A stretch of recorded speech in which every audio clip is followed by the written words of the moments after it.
ஆனால் இன்னியோட பசங்க பார்த்தீங்கன்னா ஜிம்முக்கு போகிறதோ இல்லை அவங்க ஃபோன்லேருந்து அவங்களுக்கு டைமே கிடைக்க மாட்டேங்குது. அவங்க டைம் எல்லாம் இட் இஸ் எது எது எது எதுக்கு யூஸ் பண்ணுறாங்க, இதை ஃபோன்லேயோ இல்லை ஃப்ரெண்ட்ஸ்லேயோ. அண்ட் அவங்க மைண்ட் செட் எப்படின்னா யோகா, மெடிடேஷன் இதெல்லாம் ஒரு 40+ அந்த மாதிரி ஆளுங்களுக்கு தான் அப்படின்னு. அப்படி இருக்கிறப்போ அந்த மைண்ட் செட்டை எப்படி பிரேக் பண்ணுறது?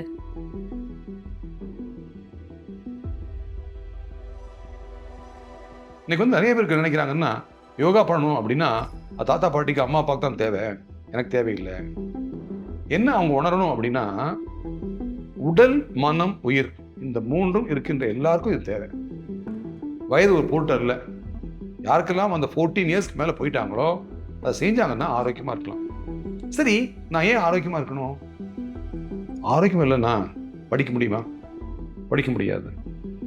நான் படிக்கும் பொழுது நான் ஒரு பாடம் படிக்கிறேன், என் மனம் சிதறுது, சரியா படிக்க முடியல, படிக்க நேரம் ஆகுது, படிக்கிறது புரியல, படிச்சது மறந்து போச்சு.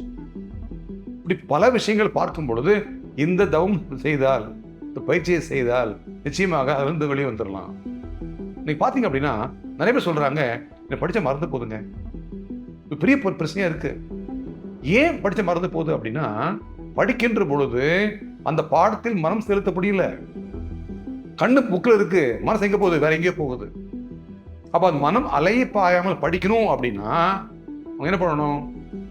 தவம் செய்தால், அந்த பிராணாயாம பயிற்சிகள் செய்தால் நிச்சயமாக மனம் ஒருமைப்பட்டு அந்த பாடத்தில் மனம் நல்ல உரிமையா செய்து அவங்களால படிப்பு பிரமாதமாக இருக்கும்.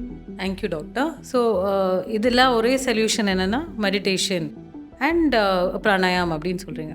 இப்போது நீங்கள் பேசுகிறப்போ சொன்னீங்க பேரண்ட்ஸ் ஆல்சோ, அவங்க கூட அவங்க பசங்களுக்கு they have to tell them, give them strength. இப்போ பேரண்ட்ஸ் சைடில் என்ன பண்ணணும்? இதுக்காக அவங்க எந்த மாதிரி ஒரு ப்ரிப்பரேஷன் பண்ணணும், எந்த மாதிரி ஒரு பேரண்டிங் ஸ்கில் எடுக்கணும்? அதாவது இன்னைக்கு பார்த்தீங்கன்னா பேரண்ட்ஸ் எப்படி இருக்கலாம் அப்படின்னா அந்த குழந்தைங்களுக்கு ஒரு முன் உதாரணமாக இருக்கலாம். அப்போ என்ன பண்ணலாம் அப்படின்னா அந்த பெற்றோர் இந்த பயிற்சி செய்யணும். இப்போ அந்த குழந்தை பார்க்குறாங்க, அப்பா அந்த பயிற்சி பண்ணுறாங்களே, அம்மா அந்த பயிற்சி பண்ணுறாங்களே, பயிற்சி செய்த பிறகு அப்பா கோவம் வர்றது குறைஞ்சி போச்சு, அம்மா கோவம் வர்றதே இல்லை. அப்போ வீட்டில் அப்போ அம்மாவிட்டையும் அம்மா கிட்டையும் ஒரு மாற்றத்தை பார்க்குறேன். இந்த மாற்றத்தை கொடுத்தது இந்த பயிற்சி.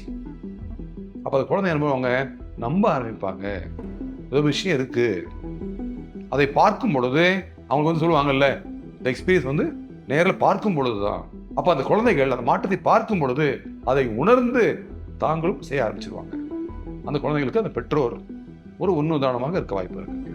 தேங்க்யூ டாக்டர், ரொம்ப இன்ஃபர்மேட்டிவாக இருந்தது. ஸோ இனியோட டாக்கோட கன்க்ளூஷன் என்னென்னா மெடிடேஷன் அண்ட் பிராணாயாம் 2 சிம்பிள் டெக்னிக் நம்ம பண்ணால் நமக்கு கான்சன்ட்ரேஷனும் இன்க்ரீஸ் ஆகும், நம்ம ஒரு சுச்சுவேஷனை எப்படி ஹேண்டில் பண்ணணும் அப்படின்னு கூட நமக்கு தெரியும். Thank you doctor for your time. நன்றிம்மா, வாழ்க வளமுடன்.